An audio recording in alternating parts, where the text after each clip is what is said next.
Good morning, hockey fans. This is Steven Heisler with HeisHockey.com, the Victorious Hockey Company, and the Junior Hockey Discussion Group on Facebook.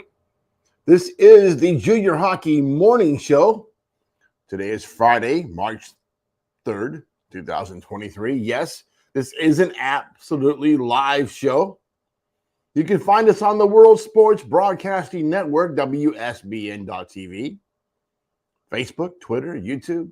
Hopefully in your car, on your phone, on your computer, or wherever you happen to be this morning if you're watching the live show. Maybe you're watching me late at night. Completely up to you. Hey, why am I so happy? Leafs won. Did not look good at Edmonton, but picked up a 2-win yesterday in Calgary with a bunch of new faces on the roster, so they're not quite soiled yet. You know, Toronto is always good at inflating the balloon of hope. Second place in the division does that before the big prick comes out, first round of the playoffs, and pops the balloon. And we're all depressed for 6 more months. We played this game all over again. It's incredible being a Leafs fan. Very much like going to the doctor's office or being a diabetic. Lots of pain. Lots and lots of pain. 13 goals were scored last night in Maine as the Nordiques slipped past the Tomahawks in overtime 7-6. Must have been a very defensive game. Today's topic, already getting a lot of attention this morning on Facebook, Twitter, the 5 worst of the North American 3 Hockey League. Last week we talked about the best and worst clubs in the North American Hockey League for developing prospects. Today, we're looking at the train wrecks of the North American 3 Hockey League. These are the clubs every player should stay far away from. What criteria are we basing this on? Each club is ranked in each of the following categories: ownership, coaches, facilities, hockey operations, and local support. Once that is done, the top 10 were dropped before the list was re-ranked, and we do that again and again until the last 5 are there. And we scored that last 5 and come up with today's list. Let's call these the ugly ones. This coffee break sponsored by the Bustelo Coffee Company and the North American Hockey League. Not really. I'm sure that I'll get a notice in the mail from some attorney in Wyoming today, possibly Montana. This will be fun. Number 5, Bay State Bobcats. The Bobcats have been little more than a speed bump for division opponents since they jumped on the ice there in Mass. It's been an issue. Not very competitive. Then there's the ridiculous number of distractions and opportunities available to players in the area, inside and outside of USA Hockey. You got youth hockey, you got the Eastern Hockey League, you got the USPHL, and there's 6 number 100 teams. So it's understandable why the Bobcats are having a difficult time putting a decent product on the ice. Lose too many games, you get players stolen. The biggest issue is the culture is comparable to that of AA youth hockey. And it's more like that than it ever will be about moving players to the North American Hockey League. In reality, I don't know if they have any players that have played significant time in the NAHL so far over the course of their existence. That's a bad sign. Number 4, the Northeast Generals. Yes, they're a powerhouse in that East Division. But once again, leadership continues to be the major issue. Look, I like Brian Erickson. He doesn't like me right now. That's okay. But the man is loyal to a fault and refuses to see the glaring issue regarding his general manager, Matt Dibble. He doesn't believe it. Doesn't believe that there are inquiries or there have been allegations. Doesn't want to believe it. It's a witch hunt, he says. I know this after so many years in the game. When there's that much smoke, there's fire somewhere.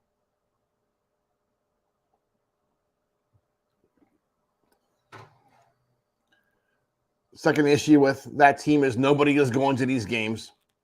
And the 3HL team is little more than a fundraiser for the North American Hockey League team. Initially, that wasn't the case. I think that their intentions were good. They really wanted to develop players for the Generals, but it's become less and less about that. A couple of kids make that transition, but it's few and far between.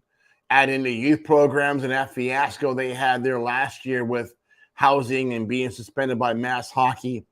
And until there's no issues with that team for a couple of years, and Matt Dibble's gone, that's still a no-go as far as we are concerned. Yes, they win hockey games, but there's more to this than that, isn't there? Number 3, Helena Bighorns. Another high-flying team out in the West. They have a very overbearing head coach and locker room culture that is bordering on legendary status. All kinds of antics and stories coming out of that room. And a local following that sucks it all up for all the wrong reasons. Welcome to Helena, Montana. There is some good news here.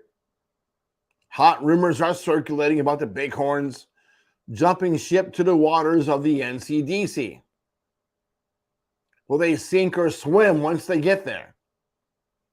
Had a discussion yesterday with a very high-level person within that organization, the NCDC and the USPHL, who I'm not supposed to be talking about, who's saying that he has not heard about Helena jumping, but from the other side, from the North American Hockey League and the North American 3 Hockey League, it's almost a foregone conclusion. So something's happening in Helena. Number 2, Mid-City Stars. Players from the last few years are saying that the New Orleans-based owner's son, now the general manager and ex-player, is known to traffic illegal substances to the boys in the room. Let me say that again. Players from the past are saying that this general manager is buddy-buddy with the boys and trafficking illegal substances to those boys. Look it. Vaping's bad enough. You add the marijuana pods to it. What the hell's the point of playing hockey if that's what you're putting in your lungs? Then there's talk about the Dallas Stars wanting to rescind Mid-City's use of the Stars name and logo. Can't figure out why. It's been a train wreck for years. Even with all of that, this team cannot sink to the bottom of the list. Bing, bing, bing, bing. My phone's going off again. Before going number 1, a little shot of coffee. It's Friday. Lots of coffee this morning. It's working until like 3 o'clock in the morning last night. On hockey. A lot of moving parts today, this week. Number 1, the last place you should ever send your child or pay for your child to go play hockey. Sheridan Hawks, Sheridan, Wyoming. Current head coach Chad Bailey was in the room when the boys were performing homosexual hazing rituals a few years back. And that's according to multiple sources within the team at that time. Yes, the head coach, Andy Scheib, is gone, but Bailey is still there, along with the same ownership that really enabled all that behavior. I'm told now they put a monitor of some sort in the locker room, and a lot of that stuff has been cut out. But Chad Bailey's still the head coach. He's still there.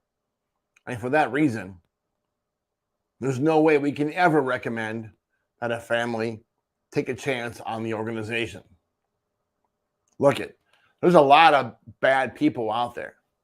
But in general, across the 3HL, across the USPHL, across Canada, you're going to find that 90% or more of the organizations are going to do the things the right way. Yes, there are some bad characters out there, but that's the advantage of having a good advisor. You either hire me, you hire Tim Matson, you hire somebody else, but make sure that advisor has the connections and the network of influence to understand what are good options and where are not good options. That's the important part of this. Had a conversation last night with a player in Alaska and his family, and it was pretty clear. It's what's happening around the game is coaches at the youth level, they want to hold on to their kids because it's good for business. It's good for their bottom line. It's good for them to win. But your advisor's best thing they can do for you is to put you in a situation where you're going to have success. Success does not mean you're on the top line, you're on the power play, and you're not being challenged for ice time. To me, success is getting you into the right developmental sweet spot. That second or third line, you're fighting for power play opportunities. You're scratching to get to that second line, maybe an occasional shift in the first line. That's your sweet spot. Being healthy scratched every other game, that's not the sweet spot. You're gonna be right in the middle of the lineup, right in the middle of the roster. Hungry, working hard, hitting the gym, doing whatever it takes to get better. That's the key to your success. And your advisor should know where those best opportunities are for you. Here's the trick. A parent or a player can kind of negotiate and get the position known by the power of one or maybe two players. Maybe you got a brother, maybe you got a cousin, maybe 3 or 4 players at best. But when a coach is working with an advisory company like ours, over the course of that coach's career, that can mean a recommendation to a higher level job. That literally can mean access to hundreds of players. And it's good to be in our network. Coaches that are in our network have success. We help coaches get better opportunities. We don't charge coaches anything. We help those coaches because they help us and because they're helping our kids and they're working with our kids. And the reward for that is good recommendations and better opportunities. So although that coach may be at tier 3, next year he may be coaching college hockey. We got a coach right now that's on his way to major junior hockey. That's coaches want to climb that ladder of development as well as the players. Let's keep that picture in mind this weekend as you're looking at opportunities for next year and beyond. Keep climbing the ladder of development. Anybody that's trying to keep you back from climbing that ladder, that's not the person you want involved in your game or your decision making. Tommy, how are we doing on time? Bingo? 1 minute. All right. Folks, Friday, Daisy's going to go on a retreat tonight and tomorrow with about 100 crazy Latinas. Sonny is doing a overnight sleepover with the youth ministry folks, we think. And Tommy and I are home alone. I think we're going to have pizza, no beer. I won't know. Until tomorrow or Monday, enjoy your coffee